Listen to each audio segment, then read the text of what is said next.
لعلکم تتقون وتصوم رمضان.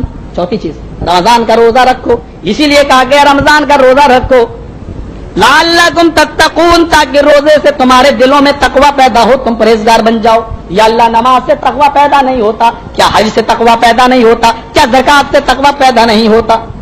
ہوتا ہے. پھر روزے سے تقوی، ہاں جتنا تقوی روزے سے انسان کے دل میں پیدا ہوتا ہے اتنا کسی عبادت سے نہیں ہوتا. میرے ہاتھ میں چیٹی ہے، میرے ہاتھ میں پسٹل ہے، آپ کے اوپر رکھی، آپ نے گاڑی روک دی، جتنا مالو نکالو. کہ بھائی ڈر جاؤ اللہ دیکھ رہا، اب چپ، نکال رہا یا نہیں نکال رہا؟ فوراً نکال کے دے دیا.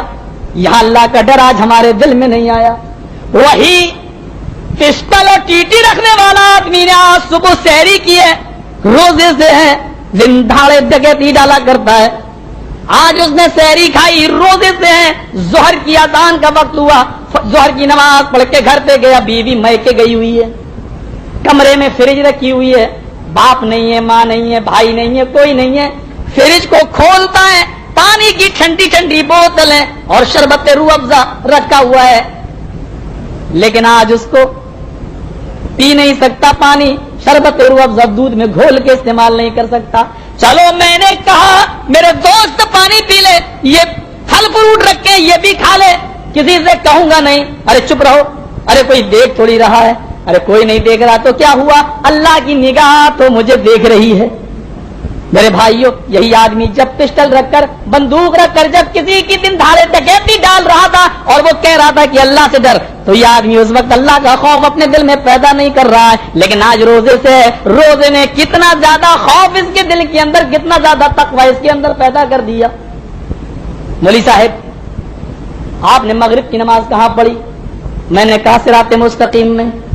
آپ نے صراط مستقیم کے لوگوں سے پوچھا کیا مولوی جرجیت صاحب نے نماز پڑھی؟ کہ ہاں آئے تو تھے مغرب میں، ہم نے دیکھا ہے. چلو پتہ چل گیا، ہم نے نماز نہیں پڑھی، کہہ دیا صراط مستقیم میں. لوگوں نے پوچھا کیا مولانا کو مسجد میں دیکھا ہے؟ لوگوں نے کہا نہیں، وہ تو نہیں دکھائی دی. لو میری پول کھل گئی. نماز کی پول کھل سکتی ہے، لیکن آج میں روزے سے تھا یا نہیں؟ سحری تو لوگوں کے ساتھ بیٹھ کے کیا، فریج کا ٹھنڈا پانی میں نے غیر کسی کی، سب کی غیر موجودگی میں پی کے آیا ہوں، لیکن لوگ مجھے یہی سمجھ رہے ہیں کہ میں روزے سے ہوں. نماز کی پول کھل سکتی ہے لیکن روزے کی پول نہیں کھل سکتی. بہت سے بے روزگار بھی روزہ افطار میں بیٹھ جاتے ہیں، پتہ نہیں چلتا کہ یہ روزے سے ہیں یا بے روزے سے. لیکن آج بے روزگاروں کی پول نہیں کھل سکتی ہے. اسی لیے قیامت کا دن میدان محشر کا دن ہوگا. اللہ کہے گا، مسند احمد کی روایت ہے، اللہ کہے گا فرشتوں میرے بندے نے نماز پڑھی ہے، اس کو اس کا انعام دے دو. فرشتے نماز کا انعام دیں گے. فرشتے کہیں گے اللہ تیرے بندے نے زکات بھی دو دی ہے، اللہ کہے گا زکات کا انعام بھی دے دو. اللہ تیرے بندے نے حج بھی تو کیا ہے، اللہ کہے گا فرشتے جاؤ میرے بندے کو حج کا انعام بھی بدلہ بھی دے دو. فرشتے کہیں گے اللہ تیرے بندے نے روزے بھی دو رکھے ہیں، اس کا انعام بھی میں دے دوں. اللہ کہے گا خبردار، آئے فرشتوں روزے کا انعام تم نہ دو. اللہ کیوں؟ نماز کا انعام تو نے مجھ سے دلوایا، زکات کا مجھ سے دلوایا، حج کا مجھ سے دلوایا، پھر روزے کا انعام میں کیوں نہ دوں؟ اللہ کہے گا فَإِنَّهُ لِي وَأَنَا أَجْزِي بِهِ، میرے بندے نے روزہ میرے لیے رکھا تھا اور میں اس کا بدلہ دوں گا. پھر فرشتے سوال کریں گے اللہ کیا نماز تیرے بندے نے تیرے لیے نہیں پڑھی؟ کیا زکات تیرے بندے نے تیرے لیے نہ دی؟ کیا حج تیرے بندے نے تیرے لیے نہیں کیا؟ کیا صرف روزہ ہی تیرے لیے رکھا؟ اللہ کہے گا ہاں. آئے فرشتوں، نماز میں غیر شریک ہو سکتا تھا، زکات میں غیر کی شرکت ہو سکتی تھی، حج میں غیر کی شرکت ہو سکتی تھی.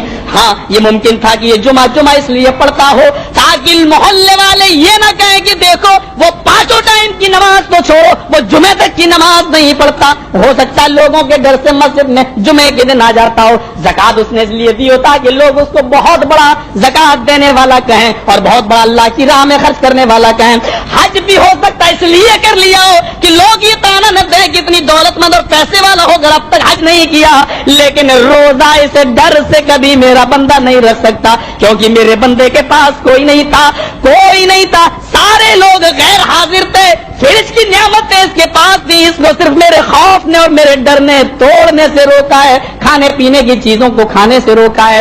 فَإِنَّهُ لِي وَأَنَا أَجْزِي بِهِ، میں اپنے بندے کو اپنے ہاتھ سے روزے کا انعام دوں گا، روزے کا بدلہ دوں گا۔ اللہ کے نبی سے اب صحابہ کہتے ہیں کیا انعام ہوگا؟ کہا یہ تو اللہ ہی بہتر جانے، لیکن مجھے گمان ہے۔ اللہ کے نبی کہتے ہیں یہ تو اللہ ہی بہتر جانے کہ روزدار کو کیا انعام دے گا، لیکن مجھے گمان ہے کہ اس وقت اللہ یہ کہے گا آؤ آئے میرے روزدار بندوں، میرے ہاتھ سے انعام لو۔ جب اللہ اپنے ہاتھ سے روزدار بندے کو ایک ایک کر کے بلا کے انعام دے گا، اس وقت بندے کو انعام جو ملے گا وہ تو قدر ہوگی۔ اس وقت سب سے بڑی نعمت یہ ہوگی کہ ایک روزدار بندہ ڈائریکٹ اس دن اللہ کا دیدار کرے گا، اللہ سبحانہ و تعالیٰ کا دیدار کرے گا۔ میرے بھائی اس وقت اس کی خوشی کا عالم کیا ہوگا؟ ہمارے استاد مولانا صفی الرحمان صاحب مبارک پوری نے کتاب لکھی الرحیق المختوم، جو پورے عالم اسلامی مقابلے میں اول نمبر پہ آئی۔ جب امام حرم نے ان کو اپنے ہاتھ سے انعام دیا، ان کی خوشی کا عالم کیا تھا؟ ان کی خوشی کا عالم کیا تھا؟ ان کے ہاتھوں سے دیے ہوئے انعام پر اتنا خوش ہوتے ہو، اس دن روزدار بندوں کی خوشی کا عالم کیا ہوگا جب اللہ اپنے ہاتھ سے ان کو انعام سے نوازے گا، اپنے ہاتھ سے انعام دے گا۔ اس وقت روزدار بندے کی خوشی کا عالم کیا ہوگا؟ اور وہ کفے افسوس میں مبتلا ہوں گے اور چیخ چیخ کر کہیں گے جنہوں نے دنیا میں روزوں کو چھوڑا تھا، اے کاش آج کا یہ دن مجھے دیکھنا نصیب نہ ہوتا، اے کاش میں مر کر دوبارہ زندہ نہ کیا گیا ہوتا، یا لیتنی لموت کتابیا، اے کاش کہ مجھے میرا نام اعمال نہ دیا جاتا، مجھے الٹے ہاتھ میں میرا نام اعمال نہ سونپا جاتا، ولم ادری ما حسابیا، اے کاش کہ میں اپنے حساب و کتاب کو نہ جانتا ہوتا، یا لیتہا کانت القاضیہ، اے کاش کہ میری زندگی کے بعد جو موت آئی تھی وہ موت ہی میرا خاتمہ کر دیتی اور مجھے دوبارہ زندہ نہ کیا جاتا تو کتنا اچھا ہوتا۔ افسوس ملے، یہ ہے اسلام، یہ اسلام۔ کلمہ اور کلمہ کے بعد دیکھ لیجیے آپ کیسی عبادت، نماز کیسی جیسے نبی نے پڑھی ہے، روزہ کیسا جیسے نبی نے رکھ کے بتایا ہے۔ ہاں ہمارے بہت سے بھائی نبی کے طریقے کے خلاف بھی روزہ رکھتے ہیں۔ سرما مت لگانا آنکھ میں، روزہ مکروہ ہو جائے گا۔ روزے کی حالت میں مسواک مت کرنا، روزہ مکروہ ہو جائے گا۔ سر میں تیل مت ڈالنا، روزہ مکروہ ہو جائے گا۔ خوشبو مت سونگنا، روزہ مکروہ ہو جائے گا۔ تیل ڈالنے سے روزہ مکروہ ہوتا ہے، دن بھر 10 بالٹی ڈال لو پانی پہ تو روزہ مکروہ نہیں ہوتا۔ خوشبو سونگنے سے روزہ مکروہ ہوتا ہے، دن بھر ہوا کھاتے ہو ٹہلتے ہوئے ہوا ناک کے ذریعے جا رہی تو روزہ مکروہ نہیں ہوتا۔ اللہ کے نبی اعتکاف میں بیٹھتے تھے اور اما عائشہ نبی اکرم صلی اللہ علیہ وسلم کی حالت روزے کے اندر آپ کی آنکھوں میں سرما بھی لگا دیا کرتی تھی، خوشبو بھی مل دیا کرتی تھی، سر میں تیل بھی ڈال دیا کرتی تھی اور کنگھی بھی کر دیا کرتی تھی۔ حالت اعتکاف میں آپ دھڑ اپنا مسجد نبوی میں اور اپنا سر حجرہ عائشہ میں ڈال لیا کرتے تھے، اور اما عائشہ روزے کی حالت میں نبی کے تیل بھی لگا رہی ہیں، نبی کے بالوں میں کنگھی بھی کر رہی ہیں، نبی کی آنکھوں میں سرما بھی لگا رہی ہیں، اور نبی کے کپڑوں پر آپ عطر بھی مل رہی ہیں۔ ہمارے روزے اتنے کمزور نہیں کہ جھاڑو کی سینک کی طرح جب چاہو تب توڑ دو۔ یہ مکرو بھی پتہ نہیں کہاں سے چلا ہے، اکرو مکرو، یہ ایک نئی ایجاد ہے۔ اسلام میں دو ہی چیزیں حلال یا حرام۔ ہمارے یہاں کچھ مولوی نئے پیدا ہوئے کہتے ہیں بیڑی سگریٹ تمباکو یہ مکروہ ہے۔ میں نے کہا یہ مکروہ ہوتا کیا ہے؟ بولا یار سمجھتے نہیں مکروہ کس کو کہتے ہیں، یعنی اگر نہ کھاؤ تو اچھا ہے اور اگر کوئی استعمال کر لے تو گناہ نہیں ہے۔ میں نے کہا اچھا یہ بتاؤ یہ بیڑی سگریٹ میں جو پیسہ جاتا ہے یہ فضول خرچی ہے یا نہیں؟ ہاں فضول خرچی تو ہے۔ میں نے کہا اب فتویٰ دو مفتی صاحب۔ بولا کیا؟ میں نے کہا قرآن کہہ رہا ہے ان المبذرین کانوا اخوان الشیاطین، فضول خرچی کرنے والے شیطان کے بھائی ہیں۔ اب مجھے یہ بتاؤ شیطان کا بھائی بننا حلال ہے یا حرام یا مکروہ؟ کیا یار بات تو میں نے کہا شیطان ہمارا کھلا ہوا دشمن، انہ لکم عدو مبین، بہت تمہارا کھلا ہوا دشمن ہے، وہ کھلا ہوا دشمن ہے، اور اللہ کہہ رہا فضول خرچی کرنے والے شیطان کے بھائی ہیں اور کھلا ہوا دشمن بھی ہے۔ اب آپ بتائیے ہمیں جب کھلا ہوا دشمن اور اس کا بھائی بننا ہمارے لیے مکروہ ہے کیا؟ بولا نہیں حرام ہے۔ تو ہم نے کہا پھر بیڑی سگریٹ کیا ہوئی؟ بولا چپ رہو یار، تم لوگ جانے کیا کہتے رہتے ہو۔ میں نے کہا آپ مفتی ہیں یا مفت میں ڈگری پا گئے ہیں کہیں سے فتویٰ دینے کی؟ یہ کیا ہے آپ کے پاس؟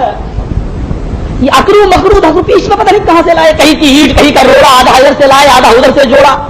یہ ہے اسلام ان کا۔ روزے کی حالت میں وہ انجیکشن جو غذا کا کام اور طاقت کا کام نہ کرتا ہو وہ بھی لگوایا جا سکتا ہے۔ روزے کی حالت میں خون بلڈ وغیرہ ٹیسٹ کرانے کے لیے بلڈ بھی نکلوایا جا سکتا ہے۔ روزے کی حالت میں برش بھی کیا جا سکتا ہے۔ روزے کی حالت میں ضرورت کے تحت عورت نمک چکھنے کے بعد، ہانڈی چکھنے کے بعد اس کو تھوک بھی سکتی ہے ضرورت کے تحت۔ یہ ساری چیزیں جائز ہیں۔ روزے کو اتنا کمزور نہ بناؤ۔ اللہ کے نبی روزے کی حالت میں پشنا لگوایا کرتے تھے، فاسد خون کہیں جمع ہوتا تھا اس کو سینگی کے ذریعے پائپ کے ذریعے کھینچ لیا جاتا تھا، وہ خراب اور فاسد خون نکلوایا جاتا تھا، اور اللہ کے نبی نے خود پشنا لگوایا۔ اس حدیث سے یہ بات صاف ظاہر ہو جاتی ہے کہ روزے کی حالت میں بلڈ وغیرہ کا بھی ٹیسٹ کرایا جا سکتا ہے۔ روزے کی حالت میں خود بخود اگر اعتلام ہو جائے تو روزے پہ فرق نہیں، روزے کی حالت میں خود بخود قے ہو جائے، الٹی ہو جائے تو روزہ اپنی حالت میں برقرار رہے گا، روزے کے اوپر کوئی نقص و نقصان نہیں پڑے گا۔ میرے بھائیو روزوں کو اتنا کمزور نہ بناؤ، اللہ کے نبی کے طریقے کے مطابق روزے رکھو جیسے آپ نے رکھنے کا طریقہ بتایا۔ سبحان اللہ والحمد للہ ولا الہ الا اللہ سبحان اللہ والحمد لعلکم تتقون وتصوم رمضان۔ چوتھی چیز رمضان کا روزہ رکھو، اسی لیے کہا گیا رمضان کا روزہ رکھو لعلکم تتقون، تاکہ روزے سے تمہارے دلوں میں تقوی پیدا ہو، تم پرہیزگار بن جاؤ۔ یا اللہ نماز سے تقوی پیدا نہیں ہوتا کیا؟ حج سے تقوی پیدا نہیں ہوتا کیا؟ زکات سے تقوی پیدا نہیں ہوتا ہے؟ پھر روزے سے تقوی، ہاں جتنا تقوی روزے سے انسان کے دل میں پیدا ہوتا ہے اتنا کسی عبادت سے نہیں ہوتا۔ میرے ہاتھ میں چیٹی ہے، میرے ہاتھ میں پسٹل ہے، آپ کے اوپر رکھی، آپ نے گاڑی روک دی، جتنا مالو نکالو، کہ بھائی ڈر جاؤ اللہ دیکھ رہا ہے، اب چپ نکال رہا یا نہیں نکال رہا ہے، فوراً نکال کے دے دیا۔ یہاں اللہ کا ڈر آج ہمارے دل میں نہیں آیا۔ وہی پسٹل اور ٹیٹی رکھنے والا آدمی نے آج صبح